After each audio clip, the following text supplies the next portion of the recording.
Assalamualaikum warahmatullahi wabarakatuh. Alhamdulillah kita sudah sampai di bab 7 untuk belajar teori akuntansinya, yaitu tentang bab 7 standar akuntansi. Oke, langsung saja ke slide selanjutnya. Sebelum saya menjelaskan lebih lanjut tentang standar akuntansi di bab kali ini, saya ingin mengingatkan Mbak dan Mas semua bahwa untuk teori akuntansi ini kalau saya boleh menyimpulkan itu adalah kita belajar tentang sejarah, tapi sejarah di bidang akuntansi, seperti itu. Nah, kalau sejarah di bidang akuntansi, ini tentunya sangat bermanfaat untuk kalian jurusan akuntansi karena akan membuat kalian mempunyai pemahaman yang komprehensif terhadap bukan mata kuliah sih, terhadap jurusan akuntansi itu sendiri. Nah, rata-rata yang mengambil mata kuliah teori akuntansi ini adalah semester 5, jadi merupakan penyempurnaan dari pembelajaran kalian di masa-masa semester sebelumnya. Mungkin kalian sudah belajar tentang pengantar akuntansi, akuntansi keuangan lanjutan untuk semester ini mungkin, terus akuntansi keuangan menengah 1 dan akuntansi keuangan menengah 2.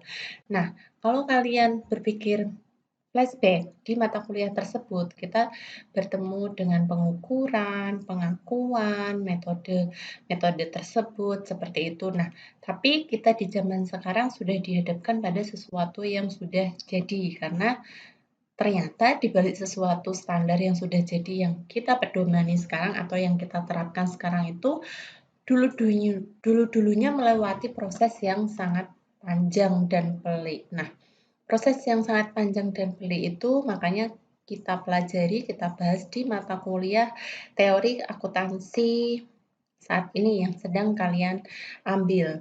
Nah, terus mungkin kalian ada yang berpikir, terus ngapain Bu kita berpikir masa lalu? Padahal kan kita sudah di masa sekarang, di mana kita sudah disajikan tentang standar akuntansi dan prinsip akuntansi yang sudah tersedia gitu. Nah, untuk orang-orang yang berpikiran seperti ini tentunya orang-orang yang berpikiran sempit, karena kalau kita pengen belajar sesuatu secara lebih mendalam, maka kita harus mempelajari masa lalu, membandingkan masa sekarang, hingga kita bisa berkontribusi ke depannya itu baiknya bagaimana. Nah, misalkan kita memikirkan masa depan baiknya bagaimana, tapi yang kita ketahui hanya saat ini tanpa kita mempelajari sejarah-sejarahnya, maka kita bagaikan peribahasa adalah bagaikan kata dalam tempurung. Jadi untuk membuat sesuatu atau menyongsong masa depan, maka kita perlu mengetahui masa sekarang dan juga perlu mengetahui masa sejarah. Nah, langsung saja kita ke bahasan mata kuliah kita hari ini. Jadi di awal sekali saya sudah memperingatkan bahwa kalian semua harus menargetkan diri sendiri per minggu, diusahakan belajar per bab sesuai RPS yang sudah saya sampaikan di awal pertemuan. Nah, kalau misalkan kalian minggu itu ada halangan, maka alangkah baiknya minggu depan itu dirapel ya. Jadi minggu kemarin yang belum sempat dibaca nanti bisa dirapel di minggu selanjutnya. Minggu depan kita sudah UTS, jadi otomatis setelah UTS akan diampu dengan tim teaching saya, yaitu dengan Ibu Weti. Jadi tugas saya untuk mengampu mata kuliah teori akuntansi ini cukup untuk sampai UTS saja. Mungkin saja di semester-semester selanjutnya mungkin Mbak dan Mas yang menonton video saya mungkin bisa berjumpa, mungkin juga bisa tidak berjumpa ya. Nah, kita flashback sedikit di awal kita belajar tentang teori itu apa, terus kita maju sedikit tentang apa itu teori akuntansi, terus kita belajar tentang akuntansi di Amerika, terus hingga akhirnya kita dibawa tentang akuntansi di Indonesia. Nah, hari ini kalau kalian yang sudah membaca materinya bab 7 ini adalah kita berbicara tentang standar akuntansi di Amerika. Nah, patokannya mudah sekali. Kenapa Bu Retno bisa menyimpulkan bahwa standar akuntansi yang kita pelajari ini adalah standar akuntansi di Amerika?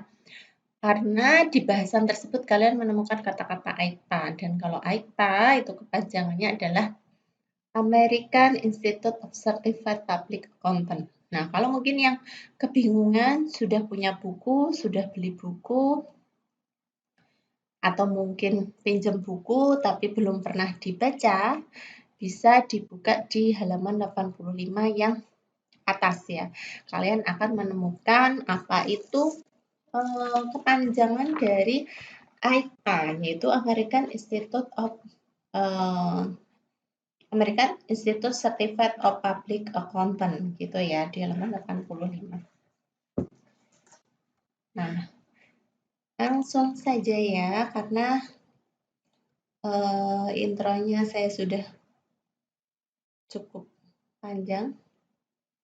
Nah, di sini kita berawal dari tahun 1972. Di sini Skimmer menyatakan bahwa metode akuntansi itu harus memenuhi kondisi di bawah ini, yaitu yang pertama, dia bisa diterapkan pada berbagai kasus. Terus metode tersebut mendapat dukungan dalam bentuk pengumuman dari komunitas akuntansi internasional. Di sini mendapat dukungan. Terus yang ketiga, metode tersebut mendapat dukungan dari berbagai pemikir dan akademisi di bidang akuntansi dalam bentuk tertulis, jadi secara resmi ya. Nah, jadi kalau di sini saya tiba-tiba menampilkan slide kalian dengan kata-kata generally accepted accounting principle atau yang disingkat biasanya GAAP, karena kalau kalian misalkan belajar buku akuntansi yang dalam bentuk bahasa Inggris atau buku-buku asing lainnya, kalian pasti akan sering menemukan huruf atau kata GAAP ini ya, gitu. Jadi dia kalau di Indonesia kan adalah prinsip akuntansi berterima umum, seperti itu. Nah, di sini kita berbicara di tahun 72 ya, Skimmer berpendapat seperti itu. Nah, di tahun sebelumnya, sesudahnya, ini saya agak loncat sedikit. Jadi di tahun 85, Tweedy ini berpendapat bahwa standar akuntansi dihasilkan dari interaksi antara 5 faktor utama, yaitu bla bla bla ini. Terus di tahun 88, Notis dan Parker yaitu mengemukakan bahwa faktor budaya, sosial, dan politik merupakan faktor dominan yang mempengaruhi regulasi akuntansi di berbagai negara. Nah, kalau kita perhatikan, berarti di situ kita sudah berbicara tentang standar akuntansi ya. Kalau tadi kalian tahu 72, kalau kalian jeli, Skimmer itu masih berbicara tentang metode akuntansi. Sebenarnya metode akuntansi, standar akuntansi itu hampir sama ya. Cuman kalau standar akuntansi itu menurut saya lebih luas karena standar akuntansi bisa menyangkut metode akuntansi maupun hal-hal lain yang berhubungan dengan akuntansi seperti itu. Nah, ternyata pada saat itu standar akuntansi itu sudah tidak lagi dipandang sebagai sesuatu yang berkaitan dengan akuntan gitu. Mengapa? Karena ternyata pada praktiknya itu sudah banyak sekali profesi non-akuntan yang mulai terlibat dalam kegiatan tersebut. Nah, pertanyaannya mungkin kenapa ya waktu itu profesi di luar non-akuntan mereka juga berkepentingan terhadap adanya standar akuntansi. Nah, nanti di slide berikutnya kita akan semakin mengerti mengapa orang-orang non-akuntan itu mereka ikut terlibat dalam pengembangan standar akuntansi. Nah, standar akuntansi bisa dikatakan sebagai pedoman umum penyusunan laporan keuangan yang merupakan pernyataan resmi tentang masalah akuntansi tertentu. Nah, namanya saja standar, berarti digunakan sebagai pedoman ya. Terus sekarang kita mulai berpikir nih, apa sih Bu alasan yang menyebabkan penentuan standar itu memiliki peranan penting dalam penyajian sebuah laporan keuangan gitu. Alasan apa sih yang menyebabkan penentuan standar itu penting gitu dalam penyajian laporan keuangan? Yang pertama yaitu karena di situ jelas pasti memberi informasi akuntansi. Yang kedua, ada pedoman dan aturan bagi akuntan publik. Beri dasar pada pemerintah ya. Di sini pasti ada kepentingan penarikan pajak. Terus yang keempat, menghasilkan prinsip dan teori bagi mereka yang tertarik dengan disiplin akuntansi. Nah, di sini kalau nomor poin 4, mungkin contohnya misalkan kebetulan kalian mahasiswa yang sedang mengerjakan skripsi, kebetulan objeknya adalah atau sampelnya adalah data perusahaan laporan keuangan manufaktur. Nah, otomatis kalau tidak diatur dengan adanya standar akuntansi, penelitian itu menjadi tidak kredibel ya, atau tidak bisa dipercaya gitu. Tidak bisa reliable juga, tidak bisa mewakili data yang ada gitu, karena antara satu laporan keuangan dan laporan keuangan itu disajikan dengan cara pengukuran yang beda begitu, jadi tidak fair. Makanya di sini perlu timbul kesadaran bahwa standar akuntansi itu memang diperlukan, fix gitu ya. Nah, ternyata ketika untuk menentukan standar itu dia melewati dua pendekatan. Pada masa itu diawali dengan pendekatan pasar bebas. Ini pendekatan pasar bebas. Jadi di sini diawali dengan adanya, karena ada kata-kata pasar, maka tentunya ada penerimaan dan penawaran gitu ya. Nah, jadi pasar itu lekat sekali dengan kata ini memang. Nah, ini saya mencoba menulis ya, udah pakai ini integer. Nah, pasar. Jadi dari kata pasar, otomatis kita akan lebih mengenal adanya penawaran dan permintaan. Nah, untuk hubungannya dengan penentuan standar ini bagaimana, Bu? Sama aja. Jadi ketika ada permintaan tentang adanya laporan keuangan, di sini pihak manajemen baru menyajikan laporan keuangan. Tentunya di situ ada harga yang dibanderol ya. Jadi manajemen memberikan syarat tertentu, Anda harus bayar harga sekian.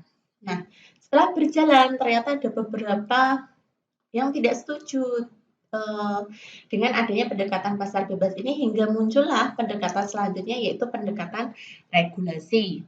Nah, untuk pendekatan regulasi ini bagaimana, Bu? Pendekatan regulasi ini tentunya dia sudah mulai diatur ya, namanya saja sudah berawal dari kata pendekatan regulasi. Kata regulasi sendiri itu merupakan aturan. Terus pendukung pendekatan regulasi merupakan pendukung kegagalan pasar.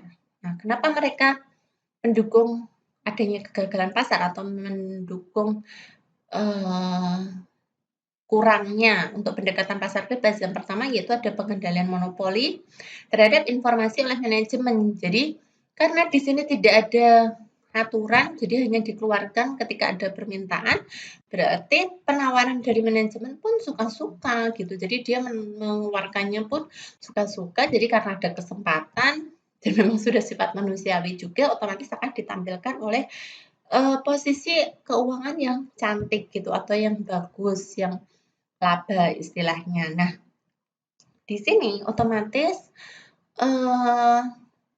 ini ya, apa namanya, terjadi sesuatu yang timpang atau tidak adil, karena di sini lebih bisa dimonopoli oleh pihak manajemen. Terus yang kedua yaitu adalah hipotesis investor naif. Berasal kata naif berarti polos, tidak berdosa, lurus-lurus aja gitu ya, kalau kata naif kan seperti itu. Nah, di sini ternyata ketika dilakukan pendekatan pasar bebas itu, investor juga tidak semuanya bisa membaca informasi laporan keuangan yang disajikan oleh pihak manajemen gitu, karena mungkin saja pihak manajemen membuat sedemikian rupa hingga rumit, hingga investor akhirnya pusing, hingga akhirnya harapannya mungkin iya-iya aja ketika menginvestasikan uangnya di perusahaan tersebut gitu. Tapi di sini ada peluang investor menjadi dibodohi oleh pihak manajemen tersebut gitu. Terus yang ketiga yaitu fiksasi fungsional. Jadi ketika tidak ada regulasi, jadi kapan manajemen mengeluarkan peraturan, si perusahaan A kapan mengeluarkan peraturan, si perusahaan B mengeluarkan peraturan kapan, itu tidak ada standar yang pasti, misalkan harus tahun sekali, atau 2 tahun sekali, atau mungkin semester sekali. Nah, akibatnya ketika seseorang investor sudah menginvestasikan di perusahaan A, nah ternyata perusahaan B karena baru ada yang minta, dia baru mengeluarkan. Nah, ternyata baru terlihat kalau di investasi di perusahaan B itu lebih menguntungkan. Nah, di sini investor sudah terlanjur menginvestasikan uangnya di perusahaan A. Makanya di sini terjadilah fiksasi fungsional. Jadi investor ini sudah tidak bisa menginvestasikan ke keputusan yang lain walaupun mungkin ada data yang baru gitu. Nah, yang 4 angka menyesakan angka menyesatkan, keragaman prosedur, dan kurangnya objektivitas ini jelas ya, karena otomatis di sini subjektivitas lebih besar karena tidak ada standar, otomatis lebih tendensi ke kepentingan si manajemen perusahaan. Nah, terus teori regulasi di situ ini ya, apa namanya, ada dua pihak, yaitu ada teori kepentingan publik dan teori kepentingan kelompok. Nah, kalau teori kepentingan publik di sini otomatis bisa sambil kalian buka di halaman teori kepentingan publik di halaman 231. Ini berpendapat bahwa regulasi diperlukan sebagai tanggapan atas permintaan publik terhadap perbaikan praktik pasar yang tidak efisien dan tidak adil.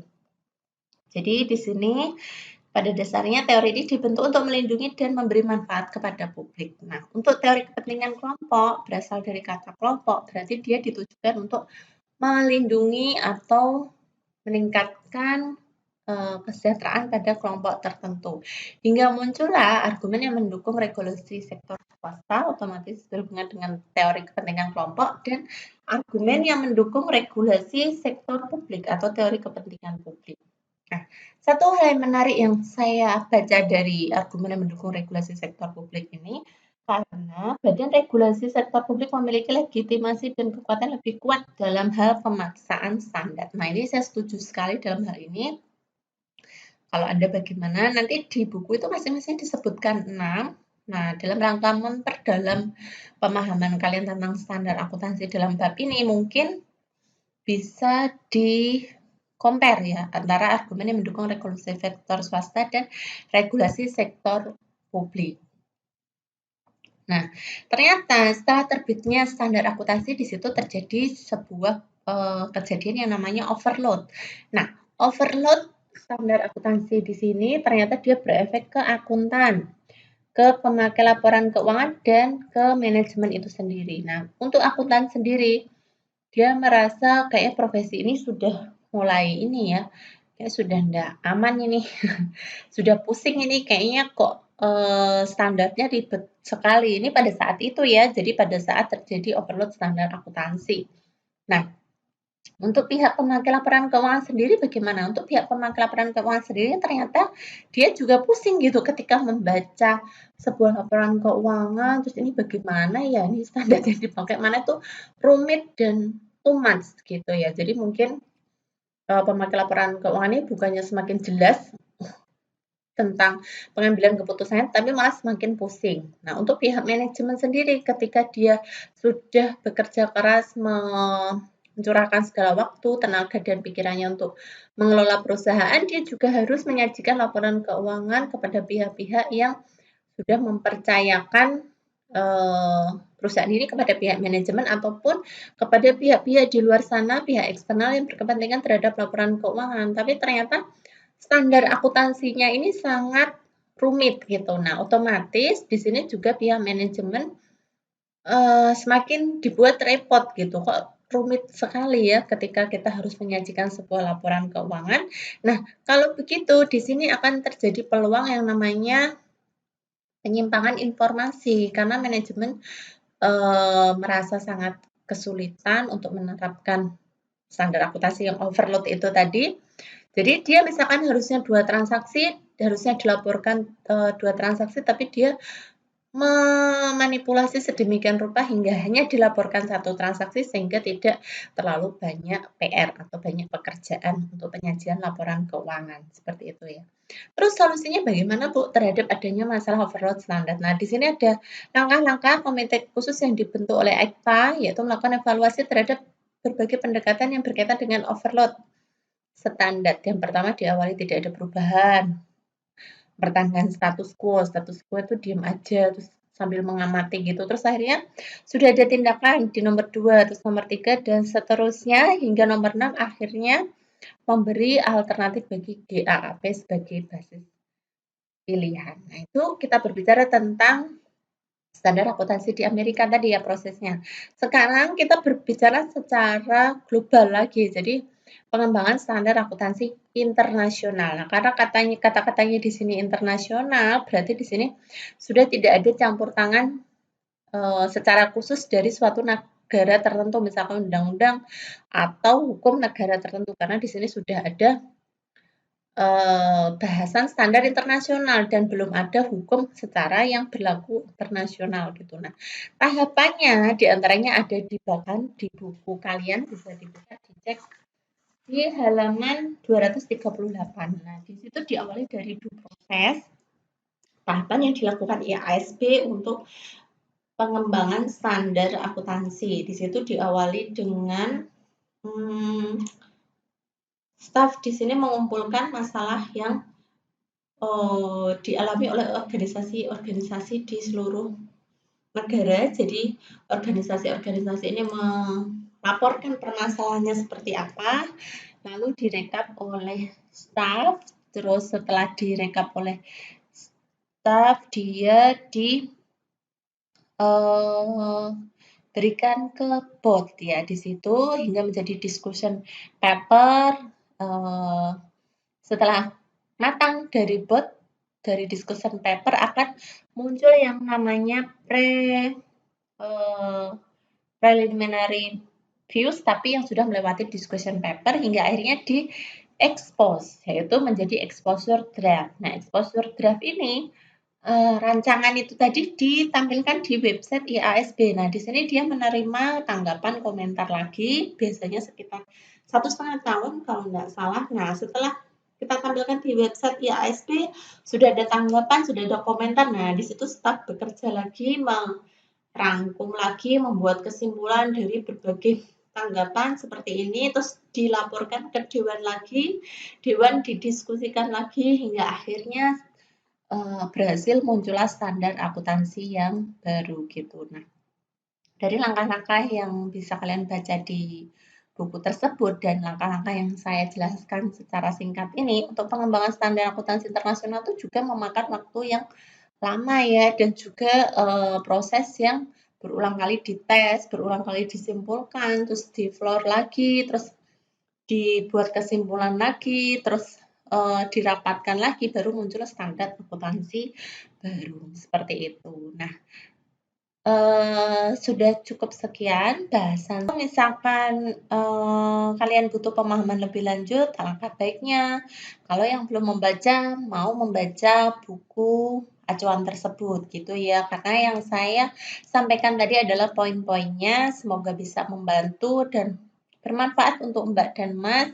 Semoga yang belum mudeng menjadi lebih mudeng dan yang sudah paham menjadi lebih paham. Sekian ya, terima kasih atas perhatiannya. Selamat menghadapi UTS, selamat belajar, jaga kondisi tubuh. Wassalamualaikum warahmatullahi wabarakatuh. Bye-bye.